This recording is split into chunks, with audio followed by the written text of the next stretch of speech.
계신 분 한번 인사하겠습니다. 참 잘 오셨습니다. 네. 네. 저희 가족은 양가 모두 믿음 생활하는 가정입니다.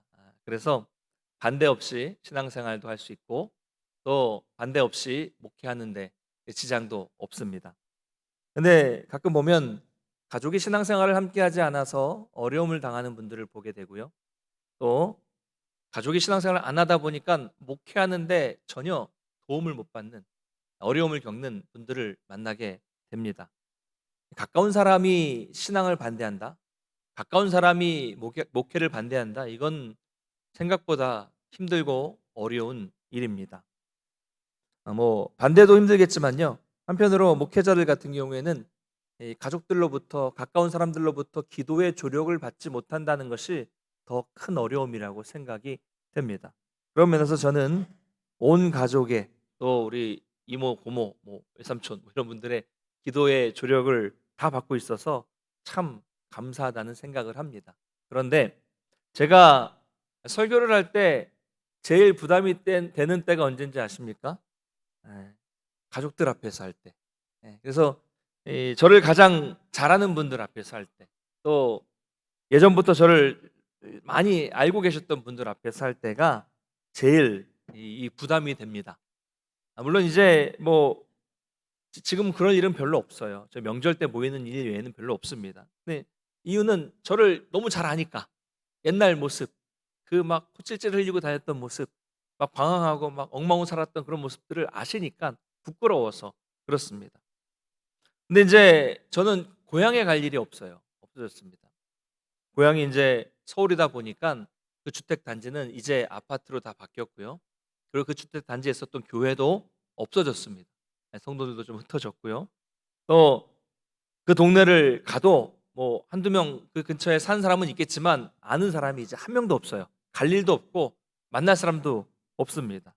근데 이제 저는 그렇지만 일반적으로는 어떻습니까? 고향은 아는 사람들이 여전히 많이 있는 곳입니다.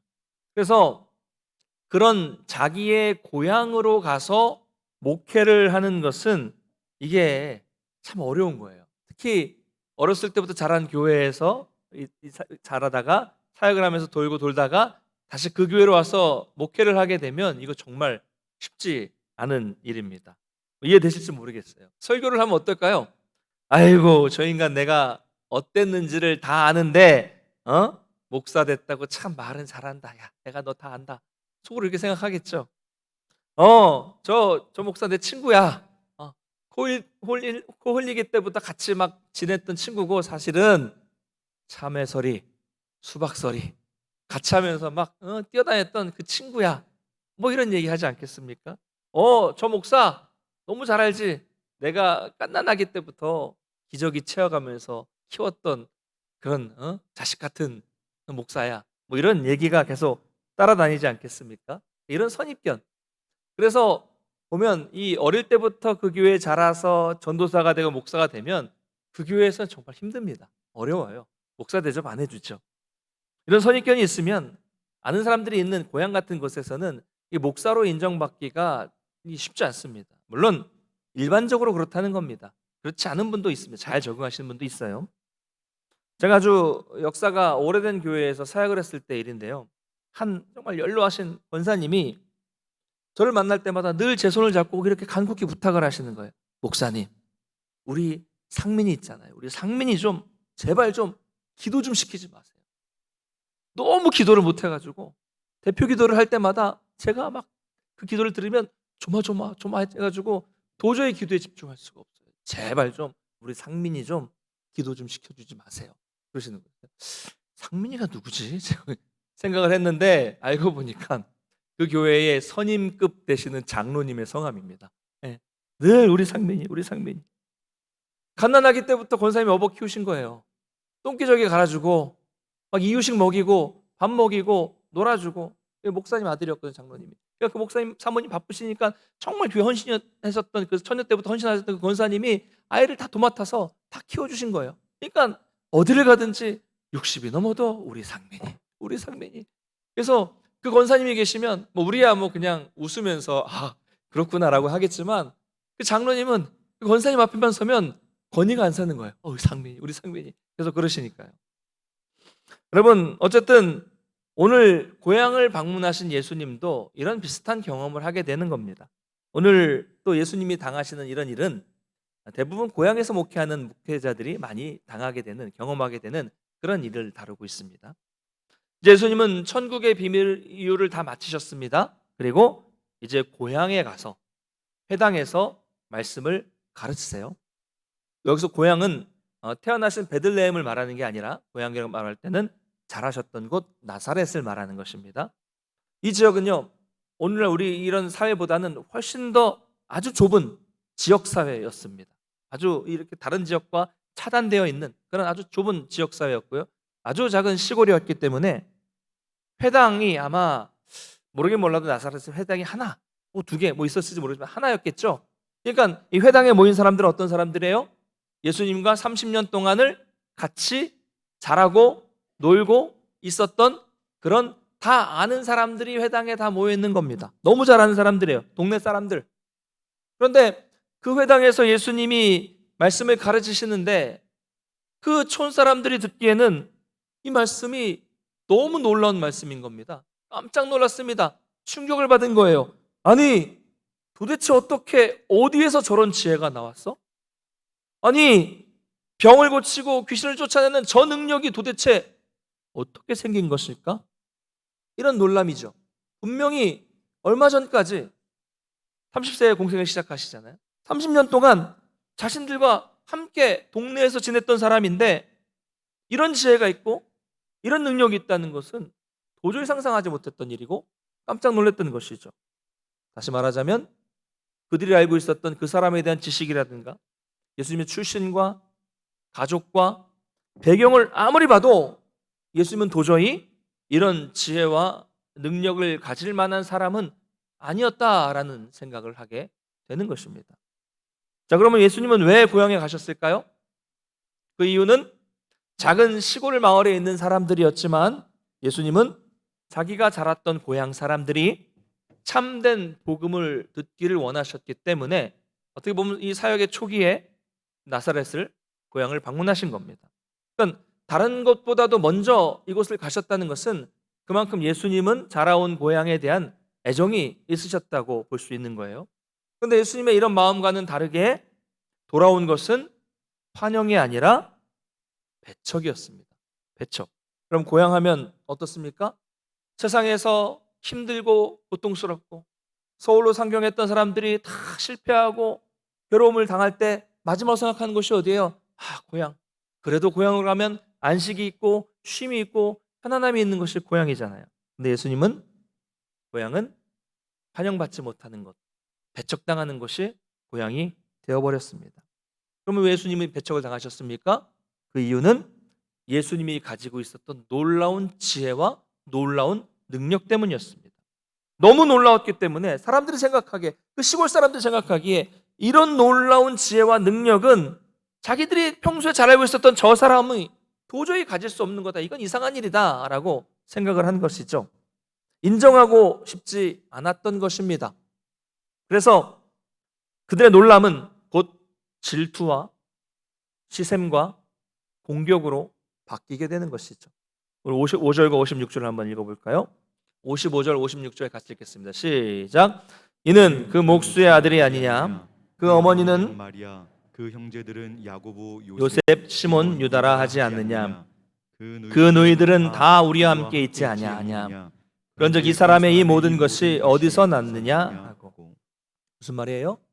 그 목수의 아들, 그 어머니 마리아, 그 형제 야고보, 요셉, 시몬, 유다, 그 너희들, 그라는 말이 다 붙잖아요. 너무 잘한다는 거예요.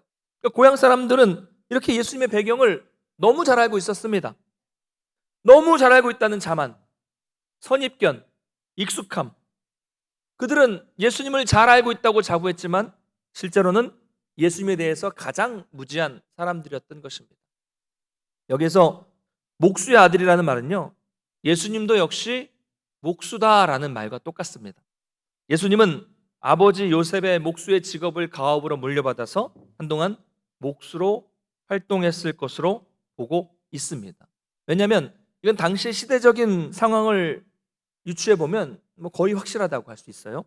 당시 사회적 상황은 사람들이 다른 지역으로 이동해서 이렇게 사는 일은 거의 없었습니다. 대부분 그 지역에 태어나서 그 지역에서 살다가 죽는 거예요. 대부분은 그래서 그들의 아버지나 할아버지들이 물려준 일에 종사하면서 그냥 그 지역에서 일생을 보내다가 사는 게 그 당시의 어떤 시대적인 상황이었습니다. 예수님도 그랬던 것이죠. 그런데 이 예수님의 고향 사람들 생각할 때 목수는 메시아로 어울릴 수 없는 그런 직업이라고 생각했던 것 같아요. 이런 거죠. 목수가 무슨, 이 동네 목수가 무슨 메시아야. 어? 저 사람 너무 잘 알아. 저 가족 우리 너무 잘 알아. 아무리 봐도 저런 목수가 메시아일 리는 없어. 말 속에 이게 담겨 있는 거예요. 그런데 저 지혜, 저 능력은 도대체 뭘까? 이거 말도 안 돼. 이건 말도 안 돼. 저 사람 가족들을 우리랑 지금 함께 살고 있잖아. 그냥 우리 동네 사람이야. 우리와는 다를 게 없어. 한마디로 저 사람은 별 볼 일 없는 사람이야. 이렇게 되는 겁니다. 자기들이 가지고 있는 틀에 예수님을 억지로 어떻게든 끼워 맞추려고 하는 거죠. 처음에 말씀드렸던 것과 비슷해요. 야, 쟤는 어릴 때부터 같이 자랐어. 별로 대단하지도 않아. 지금 목사가 되어서 뭐 이렇게 말 잘하는 것 같지만 사실은 별 볼 일 없었던 사람이야. 저 친구 예전에 그냥 그랬어. 학교에서도 눈에 별로 띄지도 않았어. 지금은 연예인이 됐다고 난리네. 사실 별거 없었어. 이런 식으로 깎아내리는 거죠.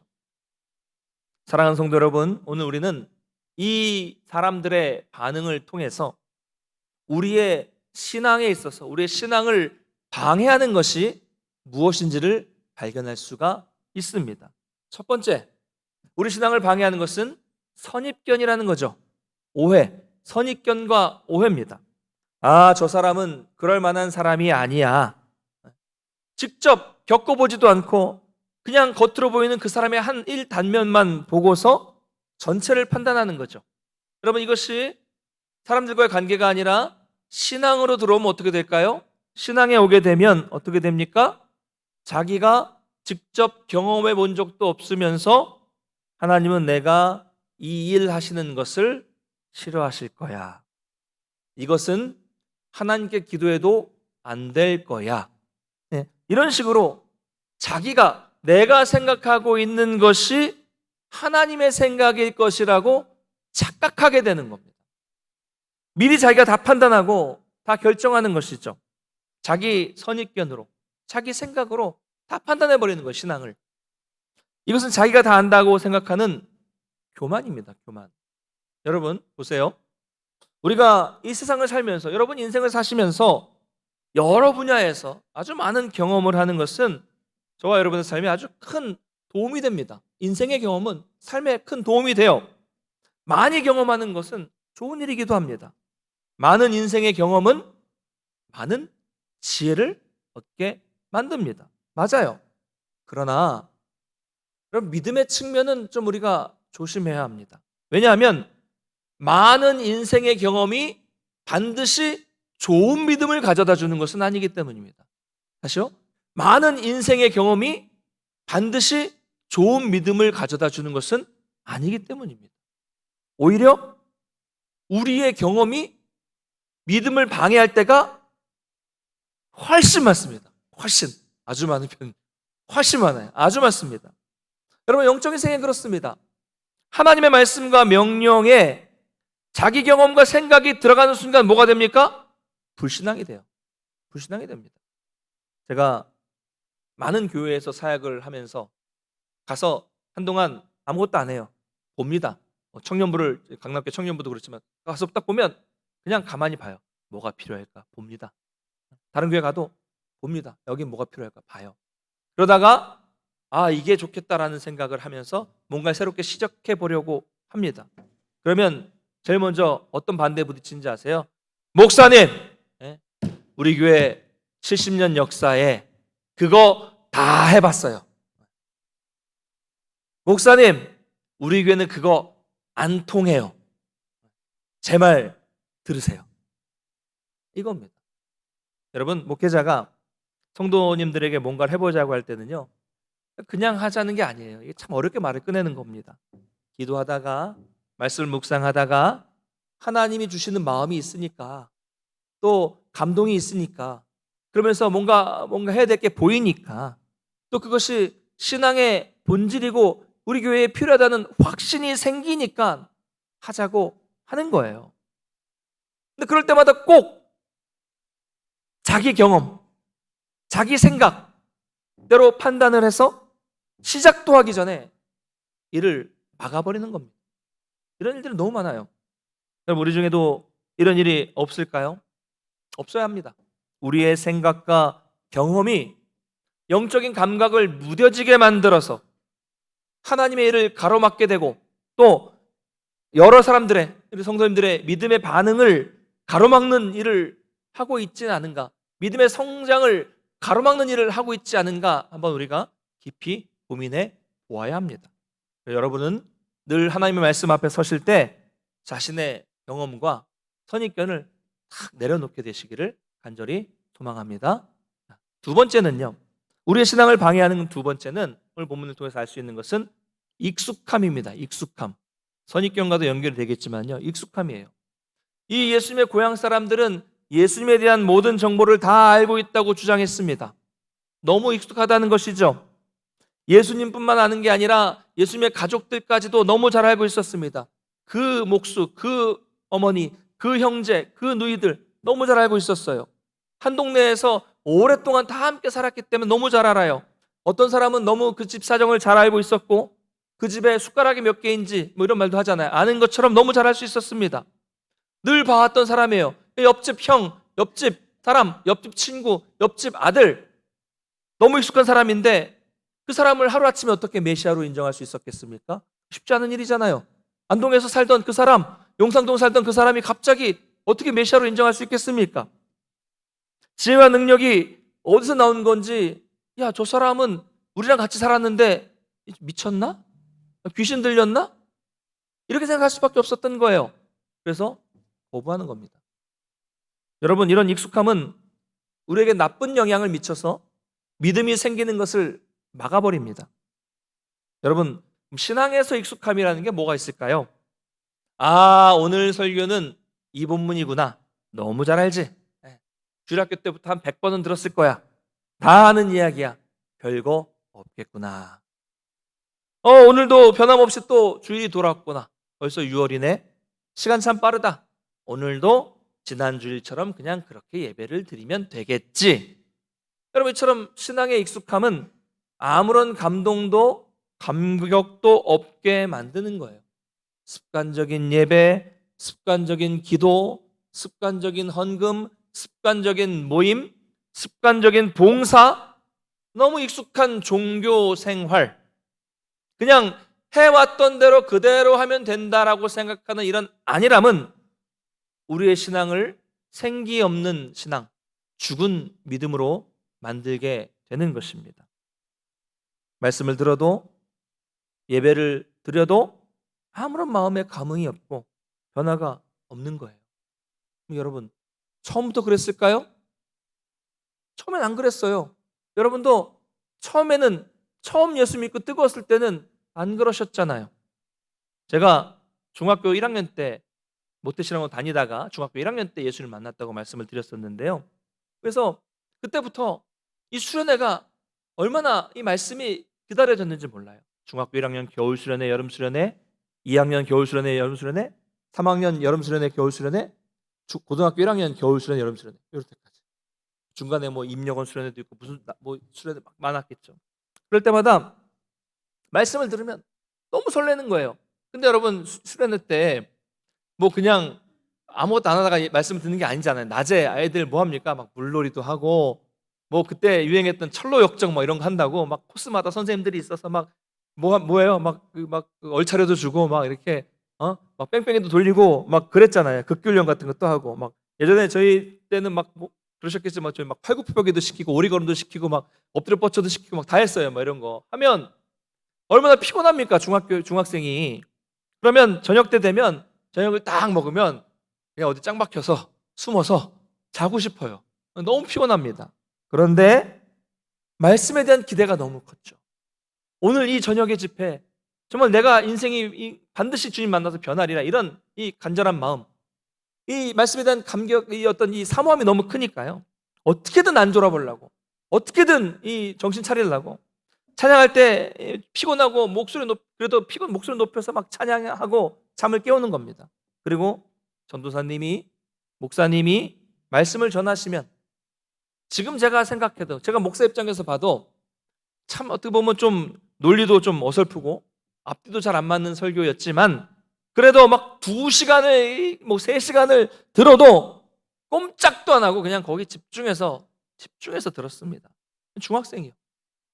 저희 교회는 강원도에 이 산이 있었어요. 교회 산이 있었습니다. 교회 소유의 산이 있었는데요. 산 꼭대기에는 이렇게 교회 이 공동묘지, 부활의 동산이 있었고, 산 중턱에는 비닐하우스 모양으로 큰 이 농막 같은 것들이 있었습니다. 그래서 거기를 이 비닐하우스가 아니라 천막, 초록색 천막 있죠. 그걸 덮어놓은 그런 어떤 기도 공간이 있었어요. 큰 수련회 집회를 할 수 있는 공간이 있었습니다. 뭐 잠은 이제 밑에 마을에 이제 또 있었고요. 이제 그 초록색 천막 안에서, 그 산 속에 있는 천막이니까요. 뭐 에어컨이 있었겠습니까? 그냥 이 모기, 벌레들 잔뜩 있는 그 천막 안에서 불 끄면 깜깜해요. 산이 얼마나 무섭습니까? 그런데 그냥 그 산 속에서 말씀에 푹 빠져서 은혜 받고, 그 바닥에 막 축축하게 젖을 정도로 그렇게 눈물을 펑펑 흘리고, 그것도 부족해서, 시간이 부족해서 밖에 나가서 그 깜깜한 곳에 흩어져서 다 나무 붙잡고 막 기도하고 그렇게 철야를 했습니다.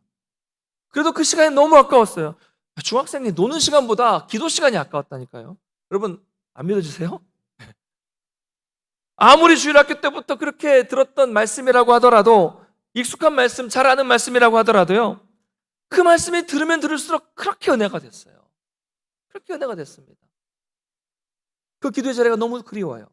그런데 고등학생이 되고 대학생이 되고 점점 수련회도 말씀도 익숙해지니까요, 그때보다 더 양질의 좋은 말씀을 들어도, 더 뛰어난 설교자가 하는 설교를 들어도 기대감도 없고 감흥도 없고, 십자가와 예수 그리스도의 복음의 말씀을 들어도 정말 감격스러운 내용인데도 눈물이 메말라 버리더라는 것이죠. 다 아는 이야기라고, 너무나도 뻔한 익숙한 이야기라고 마음이 교만해진 겁니다. 여러분, 이것이 저의 이야기만일까요? 우리 모두의 모습입니다. 그렇죠? 여러분, 처음을 한번 생각해 보십시오. 처음 주님 만나셨을 때를 한번 생각해 보세요. 너무 이 속에 뜨거움이 가득했을 때를 한번 생각해 보십시오. 얼마나 많이 울었습니까? 얼마나 많은 감사가 넘쳤습니까? 얼마나 그 말씀을 들을 때마다 말씀이 너무 달아서 시간 가는 줄도 모르는 그런 때가 있었습니까? 내 심령, 그 말씀이 너무 강하게 찔러서 내가 어찌할꼬 하는 그런 마음을 느끼지 않으셨습니까? 그런데 지금은 어떠세요? 사랑하는 성도 여러분, 여러분이 처음 신앙생활을 하셨을 때, 또 아주 뜨거우셨을 때와 비교를 해보신다면, 여러분들은 그래도 여전히 믿음을 가지고 계시고 또 말씀도 믿고 계실 것입니다. 그것을 의심할 수는 없어요. 그러나 여러분이 가지고 있는 그 믿음의 능력이, 그 말씀의 능력이 실제 여러분의 삶 속에 지금 나타나지 않고 있다면, 그 이유는 우리가 습관적인 믿음 생활을 하고 있기 때문일 것입니다. 익숙해졌기 때문이에요. 제 아이가 7살인데요. 요즘에 피곤해요. 말을 너무 많이 해가지고, 질문을 너무 많이 해가지고 피곤합니다. 그래서 전에는 아이가 말귀를 잘 못 알아들을 때는 그냥 제가 장난으로 말하기도 하고요, 농담으로 막 말을 하기도 했는데, 요즘엔 농담을 안 합니다. 장난으로 말을 안 합니다. 대답해 줄 때는. 왜냐하면 아이가 아빠가 말하면 다 그대로 믿기 때문입니다. 다 믿어요. 다 믿어요. 어른들끼리 농담하고 장난치는 것처럼 해서는 안 됩니다. 특히 부정적인 말을 하면 더 안 돼요. 그대로 믿어버리니까요. 그래서 그 아이가 이제 그런 질문을 할 때마다 제가 다 대답을 해줍니다. 아는 데까지 대답해줘요. 영은아, 그건 이거야. 영은아, 이것은 이렇게 하면 돼. 영은아, 아빠가 잘 모르겠지만 이게 맞는 것 같아. 이렇게 계속 얘기를 해줍니다. 그러면 대답을 해줄 때마다 아이가 뭐라고 대답하는지 아세요? 아, 그렇구나, 이렇게 대답을 하고요. 네, 네, 알겠습니다, 대장님, 뭐 이렇게 얘기를 해요. 대답을 할 때마다 네, 알겠습니다, 아, 그렇구나 라고 대답을 합니다. 그러면 그 모습을 보면 얼마나 그 모습이 귀엽고 예쁜지 모르겠어요. 예, 여러분, 왜 아이가 이렇게 아빠 말을 잘 믿고 따릅니까? 순수하니까요. 순수하니까. 순전한 마음이니까요. 그래서 예수님도 어린아이와 같은 자가 천국을 소유할 수 있다고 말씀하지 않으셨습니까? 여러분, 우리가 하나님 아버지의 말씀을 대할 때 이래야 합니다. 우리가 우리에게 익숙하다는 어떤 영적인 교만을 좀 버리고 어린아이와 같은 순전한 마음으로 말씀을 대할 때마다 아, 그렇구나, 네, 알겠습니다, 이렇게 말씀을 순전한 마음으로 받을 때 다시금 그 가슴 뜨거운 은혜를 경험할 수 있다는 사실을 여러분 믿으시길 바랍니다. 자, 이처럼 예수님에 대한 세상의 반응은요, 배척이었어요. 예수님을 믿지 않았던 것이죠. 자, 이렇게 예수님을 믿지 않았던 결과는 어떻게 나타납니까? 58절입니다. 한번 같이 읽어보겠습니다. 시작. 그들이 믿지 않음으로 말미암아 거기서 많은 능력을 행하지 아니하시니라. 아멘. 여러분, 여기에는 아주 중요한 믿음과 능력의 관계가 나타나고 있습니다. 그들이 믿지 않아서 많은 능력을 행하지 않으셨다라고 말씀하고 있어요. 그러니까 예수님의 능력이 없으시다는 것이 아니라 능력을 믿지 않으니까 기적을 보이지 않으셨다는 말이에요. 자, 이것을 반대로 말하자면 믿으면 능력이 나타난다는 겁니다. 할렐루야. 믿으면 능력이 나타난다는 거예요. 실제로 예수님은 이곳에서는 안 하셨지만 다른 곳에서는 엄청나게 많은 능력을 행하셨습니다. 그 이유는 사람들이 예수님을 믿었기 때문입니다. 믿음과 기적이 어떤 관계를 나타내고 있는지 몇 군데 성경 구절을 한번 찾아보겠습니다. 몇 군데만 찾아볼게요. 마가복음 9장 23절 같이 읽겠습니다. 시작. 예수께서 이르시되 할 수 있거든이 무슨 말이냐. 믿는 자에게는 능히 하지 못할 일이 없느니라 하시니. 아멘. 믿는 자에게는 능히 하지 못할 일이 없다. 마태복음 8장 13절 같이 읽겠습니다. 시작.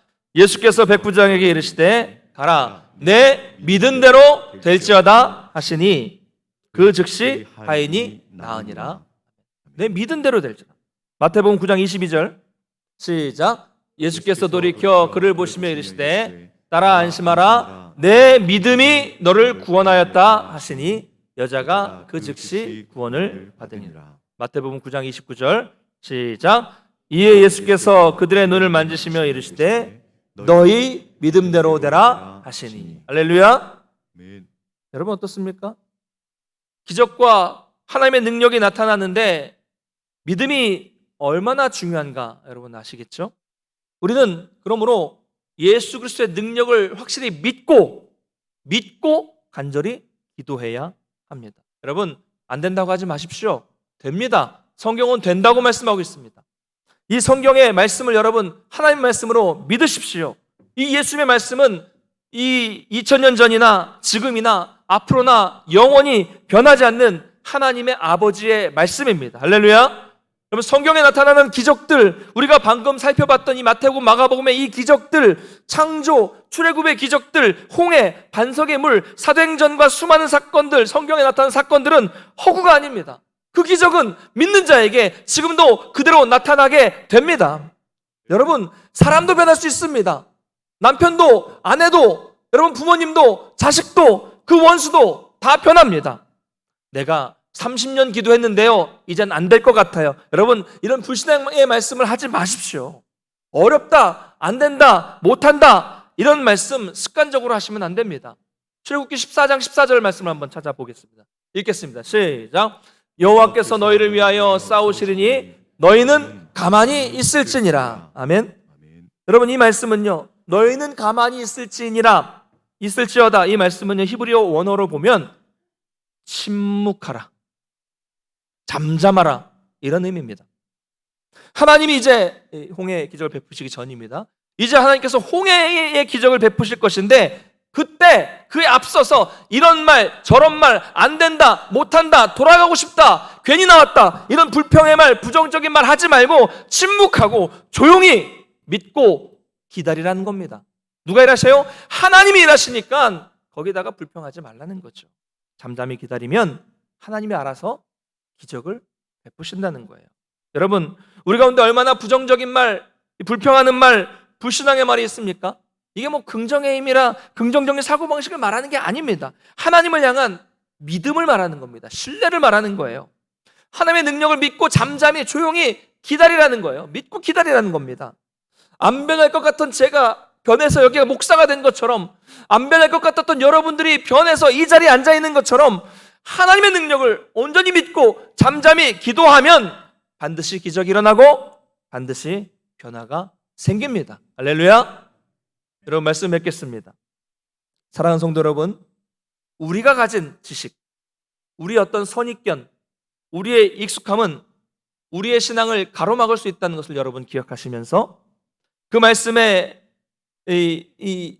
임할 때마다 항상 어린아이와 같은 순전한 마음으로 우리의 선입견 이런 것들 좀 버리고 말씀을 받아들이게 되시기를 간절히 소망합니다. 그래서 그 말씀의 능력이 여러분의 삶 속에서 나타나서 다시금 여러분의 그 뜨거움과 그 눈물과 그 첫사랑을, 그 풍성한 은혜를 회복하게 되시기를 주님의 이름으로 간절히 축원합니다. 또한 여러분 기억하실 것은요, 믿음이 있는 곳에 하나님의 기적이 나타나는 것을 여러분 기억하시기 바랍니다. 믿음이 있는 곳에 기적이 나타납니다. 잠잠히 하나님의 능력을 신뢰하면서 나아가실 때 내 믿음대로 될지어다 라고 하시는 말씀처럼 여러분의 삶에 놀라운 기적과 하나님의 능력이 날마다 나타나게 되시기를 주님의 이름으로 간절히 축원합니다. 우리 다 같이 자리에서 일어나셔서 함께 찬양하고 기도합니다.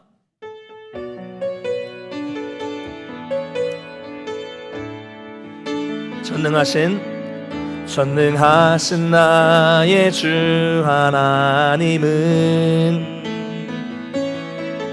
능치 못하실 일 전혀 없네.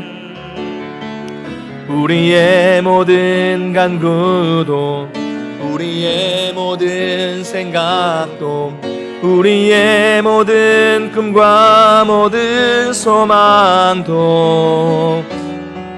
신실하신 나의 주 하나님은